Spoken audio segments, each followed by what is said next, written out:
Este es tu devocional en casa, una oportunidad para leer y orar con la palabra de Dios. Temprano yo te buscaré. Muy buenos días, hermanos. Qué alegría grande estar con ustedes en esta mañana y me gozo en el hecho de estar con ustedes aquí en casa. Como algunos saben, mi nombre es Juan David Suárez. Como algunos saben, me encuentro en Estados Unidos estudiando, preparándome para regresar a servir a la iglesia del Señor allí en la ciudad. El día de hoy nos corresponde nuestra lectura de la Biblia y estoy muy emocionado con el capítulo que vamos a estar leyendo hoy. Es emocionante y sobre todo por la dinámica de poder leerlos juntos como comunidad. Si no te has suscrito al canal, suscríbete, ahí hay un botón para suscribirse, para que te lleguen las notificaciones. Lo mismo, si quieres enviar un saludo, una palabra de ánimo, a medida que vamos leyendo algo que el Señor traiga a tu mente o a tu corazón, por favor escríbelo, participa con nosotros en esta mañana en el devocional en casa, mientras leemos el emocionante testimonio de la iglesia que cree y crece en obediencia a nuestro Señor. Vamos a leer entonces el capítulo 16 de Hechos. Llegó Pablo a Derbe y después a Listra, donde se encontró con un discípulo llamado Timoteo, hijo de una mujer judía creyente, pero de padre griego. Los hermanos en Listra y en Iconio hablaban bien de Timoteo, así que Pablo decidió llevárselo. Por causa de los judíos que vivían en aquella región, los circuncidó, pues todos sabían que su padre era griego. Al pasar por las ciudades, entregaban los acuerdos tomados por los apóstoles y los ancianos de Jerusalén, para que los pusieran en práctica. Y así, las iglesias se fortalecían en la fe y crecían en número día tras día. Atravesaron la región de Frigia y Galacia, ya que el Espíritu Santo les había impedido que predicaran la palabra en la provincia de Asia. Cuando llegaron cerca de Misia, intentaron pasar por Bitinia, pero el Espíritu de Jesús no se lo permitió. Entonces, pasando de largo por Misia, bajaron a Troas. Durante la noche, Pablo tuvo una visión en la que un hombre de Macedonia, puesto de pie, le rogaba: «Pasa a Macedonia y ayúdanos». Después de que Pablo tuvo la visión, enseguida nos preparamos para partir hacia Macedonia, convencidos de que Dios nos había llamado a anunciar el Evangelio a los macedonios. Zarpando de Troas, navegamos directamente a Samotracia y al día siguiente a Neápolis. De allí fuimos a Filipos, que es una colonia romana y la ciudad principal de ese distrito de Macedonia. En esa ciudad nos quedamos varios días. El sábado salimos a las afueras de la ciudad y fuimos por la orilla del río, donde esperábamos encontrar un lugar de oración. Nos sentamos y nos pusimos a conversar con las mujeres que se habían reunido. Una de ellas, que se llamaba Lidia, adoraba a Dios. Era de la ciudad de Tiatira y vendía telas de púrpura. Mientras escuchaba, el Señor le abrió el corazón para que respondiera al mensaje de Pablo. Cuando fue bautizada con su familia, nos hizo la siguiente invitación: «Si ustedes me consideran creyente en el Señor, vengan a hospedarse en mi casa». Y nos persuadió. Una vez, cuando íbamos al lugar de oración, nos salió al encuentro una joven esclava que tenía un espíritu de adivinación. Con sus poderes ganaba mucho dinero para sus amos. Nos seguía a Pablo y a nosotros gritando: «Estos hombres son siervos del Dios Altísimo y les anuncian a ustedes el camino de salvación». Así continuó durante muchos días. Por fin, Pablo se molestó tanto que se volvió y reprendió al espíritu: «En el nombre de Jesucristo te ordeno que salgas de ella». Y en aquel mismo momento el espíritu la dejó. Cuando los amos de la joven se dieron cuenta de que se les había esfumado la esperanza de ganar dinero, echaron mano a Pablo y a Silas y los arrastraron a la plaza ante las autoridades. Los presentaron ante los magistrados y dijeron: «Estos hombres son judíos y están alborotando nuestra ciudad, enseñando costumbres que a los romanos se nos prohíbe admitir y practicar. Entonces la multitud se amotinó contra Pablo y Silas, y los magistrados mandaron que les arrancaran la ropa y los azotaran. Después de darles muchos golpes, los echaron en la cárcel y ordenaron al carcelero que los custodiara con mayor seguridad. Al recibir tal orden, éste los metió en el calabozo interior y les sujetó los pies en el cebo. A eso de la medianoche, Pablo y Silas se pusieron a orar y cantar himnos a Dios, y los otros presos los escuchaban. De repente se produjo un terremoto tan fuerte que la cárcel se estremeció hasta sus cimientos. Al instante se abrieron todas las puertas y a los presos se les soltaron las cadenas. El carcelero despertó y al ver a las puertas de la cárcel de par en par, sacó la espada y estuvo a punto de matarse, porque pensaba que los presos se habían escapado. Pero Pablo le gritó: no te hagas ningún daño, todos estamos aquí. El carcelero pidió luz, entró precipitadamente y se echó temblando a los pies de Pablo y de Silas. Luego los sacó y les preguntó: señores, ¿qué tengo que hacer para ser salvo? Cree en el Señor Jesús, así tú y tu familia serán salvos, le contestaron. Luego les expusieron la palabra de Dios a él y a todos los demás que estaban en su casa. A esas horas de la noche el carcelero se los llevó y les lavó las heridas. Enseguida fueron bautizados él y toda su familia. El carcelero los llevó a su casa, les sirvió comida y se alegró mucho junto con toda su familia por haber creído en Dios. Al amanecer, los magistrados mandaron a unos guardias al carcelero con esta orden: suelta a estos hombres. El carcelero entonces le informó a Pablo: los magistrados han ordenado que los suelten, así que pueden irse, vayan en paz. Pero Pablo respondió a los guardias: ¿cómo? A nosotros que somos ciudadanos romanos, que nos han azotado públicamente y sin proceso alguno, y nos han echado en la cárcel, ¿ahora quieren expulsarnos a escondidas? Nada de eso. Que vengan ellos personalmente a escoltarnos hasta la salida. Los guardias comunicaron la respuesta a los magistrados. Estos se asustaron cuando oyeron que Pablo y Silas eran ciudadanos romanos. Así que fueron a presentarles sus disculpas. Los escoltaron desde la cárcel, pidiéndoles que se fueran de la ciudad. Al salir de la cárcel, Pablo y Silas se dirigieron a la casa de Lidia, donde se vieron con los hermanos y los animaron. Después se fueron. Hermanos, qué especial escuchar la palabra del Señor hoy. Y siguiendo nuestro devocional casa, lo primero que quisiera es que empezáramos por la confesión. Confesamos la grandeza del Señor, confesamos su guía y su liderazgo en la iglesia, pero sobre todo, al ver lo emocionante de este recorrido en la vida de Pablo y de su ministerio y de cómo el Señor lo está guiando, vemos también los riesgos. Es una historia emocionante, pero también es una historia cargada de riesgos. Es emocionante, pero también está llena de momentos de mucha vitalidad, pero también de muchos riesgos, de mortalidad también. La iglesia es guiada a cumplir la misión, pero la iglesia es guiada por el Espíritu de Jesucristo. Y lo primero que queremos en esta mañana es reconocer que en medio de estos tiempos inciertos,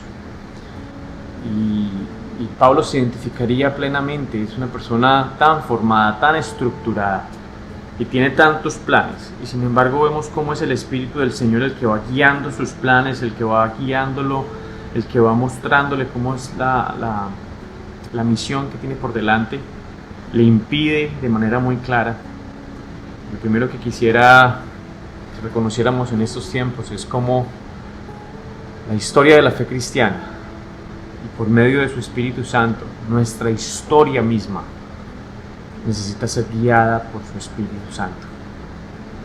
El Señor es quien guía por medio de su Espíritu nuestra propia historia, y que podamos confesar en esta mañana la necesidad que tenemos de ser guiados por su Espíritu Santo. Me llama mucho la atención que el Espíritu Santo sea el que haya dicho no pasen allí. Les prohibió que fueran a predicar a Asia, que era un deseo profundo en la vida de Pablo, y se lo prohíbe. Después les muestra al varón macedonio llamándolos, pidiéndoles ayuda. Y yo me imagino la tensión para una persona como Pablo, tan estructurada, con tantos planes, con tantas metas, con estrategias en la cabeza de cómo hacerlo. Saber que él no es el que guía la iglesia ni la misión, que su vida está guiada por el Espíritu y que el Espíritu tiene planes, es quien guía nuestros planes, es quien guía nuestra historia. Vamos a empezar esta mañana reconociendo este principio tan importante de la palabra del Señor, que nosotros podamos saber reconocer su guía y la necesidad de su guía en nuestras vidas, aún de sus nos. Hermanos, y empecemos orando esta mañana en ese sentido. Señor, reconocemos en esta mañana que en un tiempo donde nuestros planes han sido tan quizás frustrados y desafiados, donde nos hemos tenido que ajustar a nuevas realidades que a veces nos exceden en tantas maneras, Señor, estas realidades cambiantes. Y como tú, Señor, sigues ajustando nuestras vidas a tu plan, como sigues mostrándonos que tú eres el dueño de nuestras vidas, que por tu Espíritu Santo guías nuestros pasos, y que nosotros podamos reconocer, Señor, tu liderazgo, y podamos someternos, Señor, a tu voluntad, que podamos descansar en tu guía y en tu liderazgo, que con confianza podamos venir a ti, a ser guiados de manera valiente y audaz al cumplimiento de tu gran plan, mientras nuestros planes, Señor, se ajustan a nuestras capacidades, nuestras estrategias, nuestros dones y talentos. Te damos gracias, Señor, porque en medio de eso también hemos visto tu buen plan de amor para que nosotros te conozcamos más y lleguemos a amarte más a ti y amar más a otros, y no estar inflándonos por nuestras capacidades y nuestros talentos. Gracias, Señor. ¿Cómo invocarán a aquel en quien no han creído? ¿Y cómo creerán en aquel de quien no han oído? ¿Y cómo oirán si no hay quien les predique? ¿Quién les predicará si no hay quien los envíe? Cuán hermosos son los pies de los que anuncian la paz, los que llevan buenas nuevas. Cuán hermosos son los pies de los que anuncian la paz, los que llevan buenas nuevas.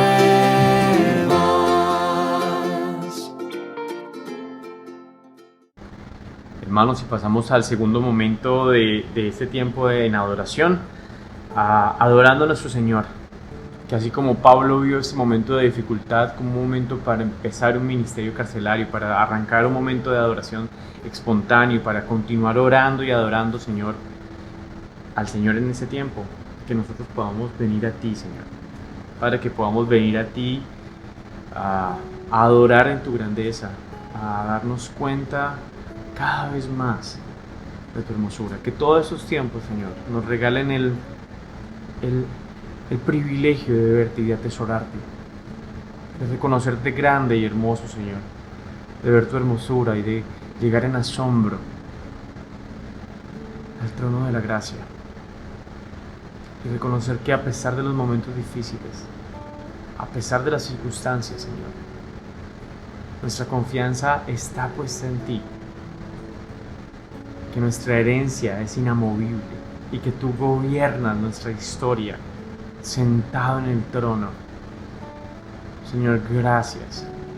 Te adoramos en el nombre de Jesús. Te adoramos, Señor. Hermanos, lo siguiente que quisiera pasar es la parte de la adoración.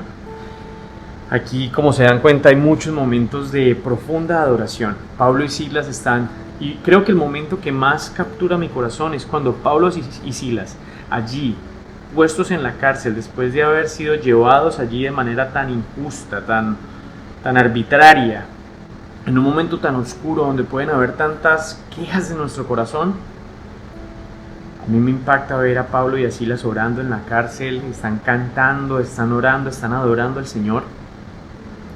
Y recuerdo esa frase de Tertuliano, uno de los primeros historiadores y primeros de los escritores, de los teólogos grandes de Occidente. Él decía: las piernas no sienten nada, el cepo, cuando el corazón está en el cielo.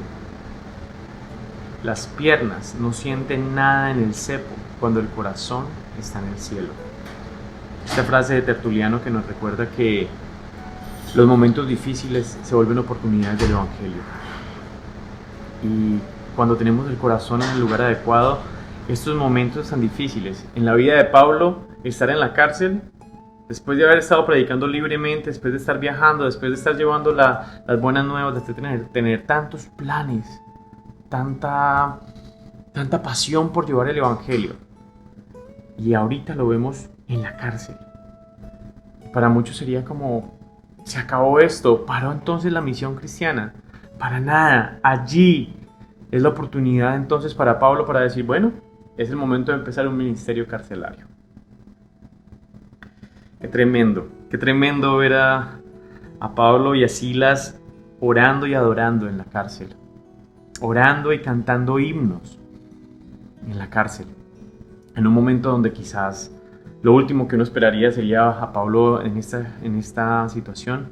Ahí lo vemos, iniciando un ministerio de adoración en medio de la cárcel, todos los presos poniendo atención y viendo la respuesta del Señor. Yo creo que esto nos lleva a la convicción de la necesidad que tenemos de adorar a Dios. Sé que no ha sido un año nada fácil y sé que en medio de los tiempos tan inciertos que estamos viviendo, el Señor nos está llamando a la adoración, a cantar, incluso a cantar su palabra que nos llena de tanta vida, emoción, alegría, porque nos recuerda que Él es el dueño y que podemos verlo a Él a pesar de los momentos difíciles, y que los momentos difíciles se vuelven oportunidades del Evangelio para ver nuevas cosas de Él, de su gracia, para ver lo más grande y más hermoso. Acompáñenme y cantamos esta canción.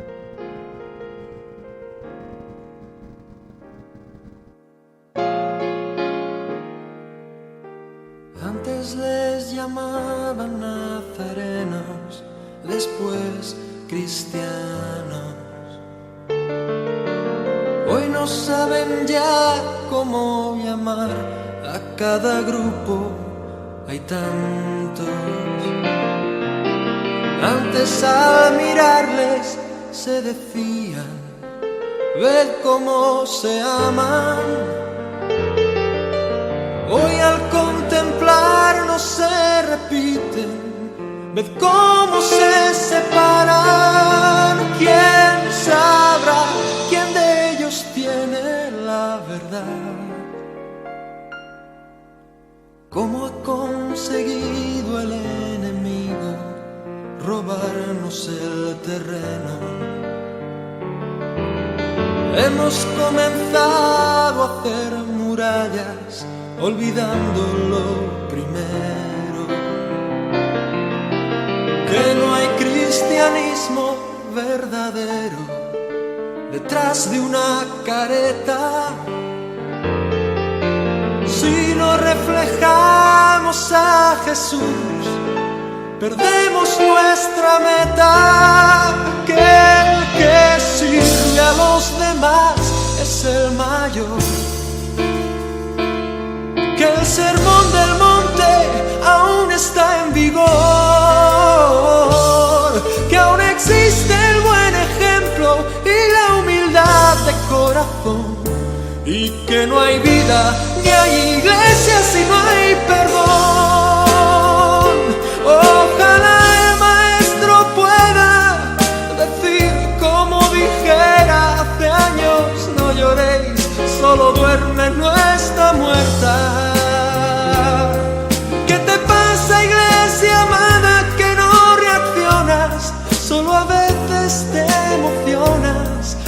acabas de cambiar. Muy bien, hermanos, pasamos a otro momento de nuestro devocional en casa, el momento de súplica. En todo este momento que vemos en la vida de Pablo, en la misión de la iglesia, en el recorrido que está dándose para el crecimiento de la iglesia, vemos que todo está atravesado de oración. Vemos una profunda dinámica de oración en la vida y el ministerio de Pablo. Vemos cómo él es persuadido por este varón macedonio cuando está orando. Vemos cómo son guiados por medio del Espíritu Santo de manera tan clara y tan concreta. Vemos también cómo ellos, en medio de estar en la casa de Lidia, buscaban lugares para ir a orar. Vemos cómo hay un momento de oración tan profundo, de oración y adoración en medio de la cárcel. Vemos cómo todo su ministerio, todo ese momento tan especial de crecimiento de la iglesia está guiado por la oración. Y yo creo que somos convencidos de la necesidad de ir a nuestro Señor y cómo aprender a depender de Él en medio de momentos tan complejos y tan, ¿cómo pudiéramos decirlo?, desafiantes para nuestra fe. El mayor desafío es aprender a confiar en el Señor, aprender a ir a Él, aprender a verlo en todo.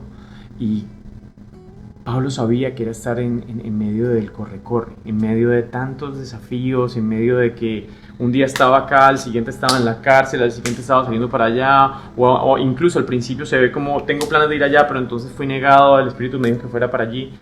Yo creo que todo esto nos convence de la necesidad de suplicarle al Señor, de aprender a depender de Él para ver nuestra vida siendo guiada en cada aspecto. Aprender a crecer en entender que esto no se trata de nosotros, que la vida misma y la historia de nuestra fe no se trata de que la vivimos para nuestras comodidades. Y estas oportunidades de suplicar se vuelven oportunidades para interceder por otros, para interceder por la vida y por las situaciones de vida de tantos hermanos que están pasando tantas dificultades. Hermanos, vayamos a nuestro buen Señor, a pedirle por aquellos que están sufriendo y por nosotros mismos también. Hermanos, en este momento, en este tercer momento, oramos y suplicamos para que todas estas situaciones que estamos viviendo, tantas peticiones de oración en nuestro chat, tantos hermanos en todas partes del mundo sufriendo dificultades y un mundo roto clamando, nos lleve a la súplica, nos lleve a la oración, nos lleve a reconocer la profunda dependencia, la necesidad de depender de Dios que tenemos. Y que eso, Señor, se resulte en conexiones, en momentos para servir a personas, en llegar a conocer y a sentir como nuestro el dolor de otros para poder identificarnos y servir. Señor, te damos gracias porque estos momentos tan difíciles que estamos viviendo se vuelven oportunidades para venir a ti y reconocer la profunda necesidad que tenemos en ti. Señor, te suplicamos por todos aquellos que están viviendo dificultades, momentos tan difíciles, para que esto nos lleve, Señor, a reconocer la necesidad que tenemos de ti, a ti como el que nos sana y nos salva, Señor, aquel que tiene poder, Señor, para guiar nuestras vidas, para enseñarnos, pero también, Señor, que tiene la capacidad de salvarnos, Señor, de darnos una esperanza que no acaba, el que hizo posible para nosotros la bendita noticia del Evangelio. Señor, venimos a ti suplicando por aquellos que necesitan de manera urgente, Padre, la intervención tuya y nos sumamos a las súplicas de tantos hermanos alrededor del mundo con tantas necesidades, Señor. Atiende nuestras súplicas, Señor, atiende las necesidades de aquellos que están sufriendo enfermedad con este virus, aquellos, Señor, que su economía se ha visto reducida. Atiende, Señor, nuestras súplicas. Aquellos que están sufriendo con relaciones rotas en su hogar, atiende, Señor, nuestras súplicas. Aquellos que, Señor, están desesperados que han perdido la esperanza. Atiende, Señor, a nuestras súplicas y danos tu esperanza, Padre. Lo rogamos en el nombre de Jesús. Me has sanado el alma, puedo respirar. Creí que me moría en mi ansiedad. Jesús me ama, puedo respirar. Jesús me ama, puedo respirar.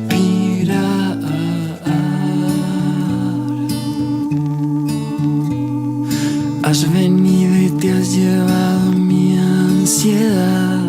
Tu amor cura más que el clonazepam. Jesús me ama, puedo respirar. Jesús me ama, puedo descansar.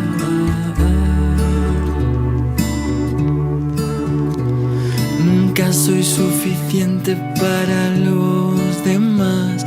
Parece que te quieren por lo que les puedas dar. Jesús me ama tal y como soy, y por eso yo a Él mi vida doy. Para terminar, me gustaría que pasáramos al último momento de nuestro devocional en casa, y es la acción de gracias.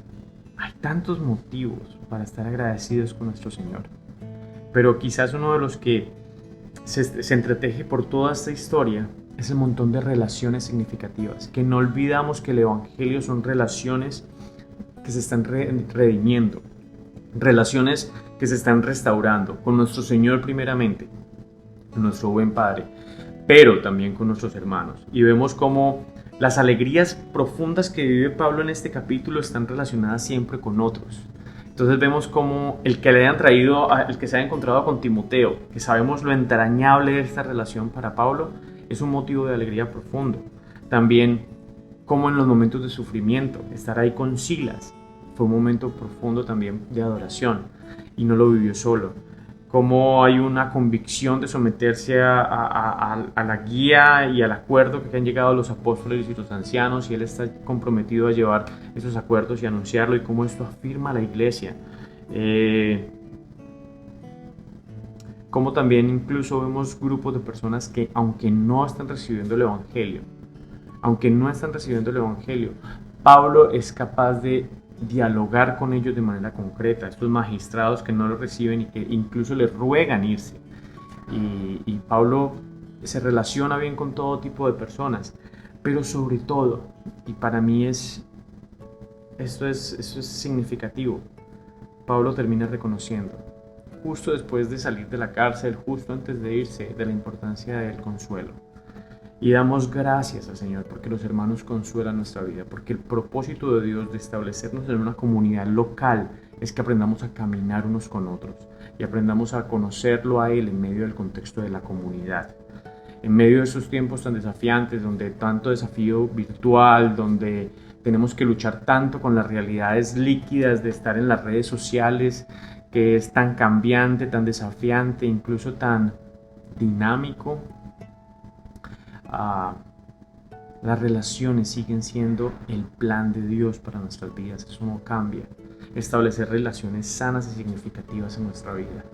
Relaciones de discipulado, de cuidado con otros, de mentoreo, pero también relaciones donde nos acompañamos unos a otros, como Pablo con Silas, pero también relaciones donde nos sometemos a la autoridad de los ancianos y de los pastores de la iglesia, a la enseñanza de los apóstoles.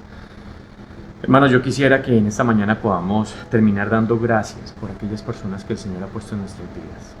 Aquellas personas que nos llevan y nos guían al Evangelio, aquellas personas con las que caminamos en el Evangelio, pero también aquellas personas a las que les estamos anunciando el Evangelio. Una de las grandes alegrías en este capítulo es ver la conversión de Lidia, la conversión del carcelero, ver cómo el Evangelio en medio de nuestra historia, en medio de todos esos altibajos que por dentro puede sentirse como que estamos perdiendo cada vez más y más y más el control, hacia afuera se ve como la expresión del Evangelio de una persona que ha aprendido a depender del Señor y que eso anuncia el Evangelio.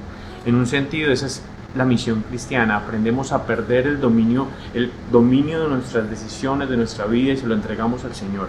pero también en un sentido es donde verdaderamente somos dueños de nuestra vida para la gloria de Dios. Hermanos, que todas las decisiones que estamos tomando estén guiadas en ese sentido, en establecer relaciones sanas y significativas, que recordemos que el Evangelio, vivir el Evangelio se vive en comunidad, y que en últimas, el gran mandato que el Señor nos ha dado es ir y hacer discípulos a todas las naciones. En este momento tan complejo, que podamos ver cómo el Señor tiene el control de nuestra historia. El Señor nos lleva a darnos cuenta, importante, de manera clara, de la importancia de adorarlo en medio de los procesos, pero también que todo eso está guiándose a través de una dinámica de oración profunda en nuestras vidas, que nos lleva a construir relaciones con Él, a adorarlo a Él, a relacionarnos profundamente con Él, y que podamos pensar en aquellas cosas por las que podamos estar agradecidos, pero sobre todo, más que milagros o cosas que el Señor nos ha regalado, relaciones que el Señor ha puesto en nuestro camino, personas.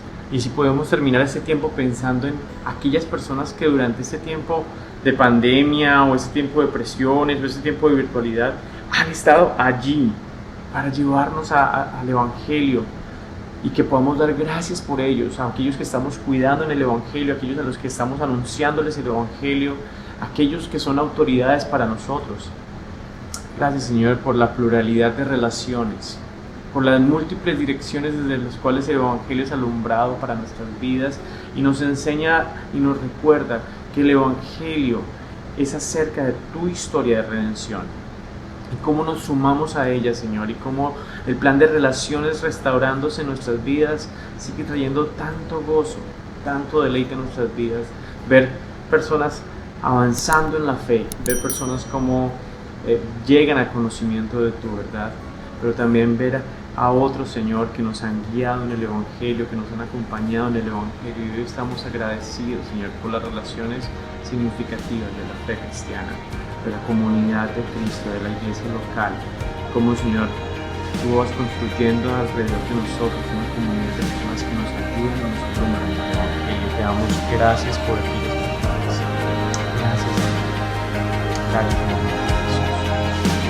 Cuando sale el sol temprano cada día, es tu gracia que me da aliento de vida.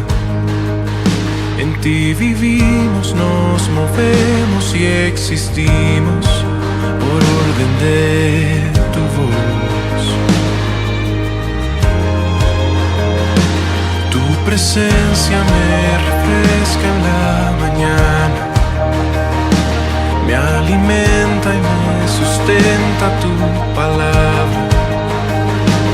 Tu favor y bien rodea mi camino por tu constante amor. Te doy gracias, grandes son tus obras, oh Señor.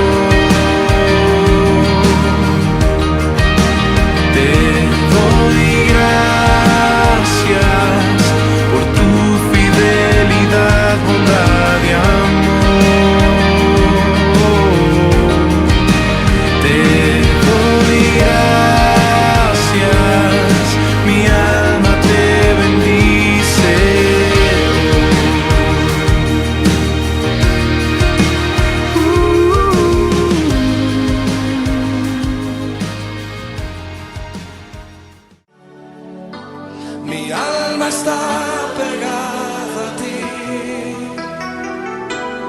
porque tu diestra.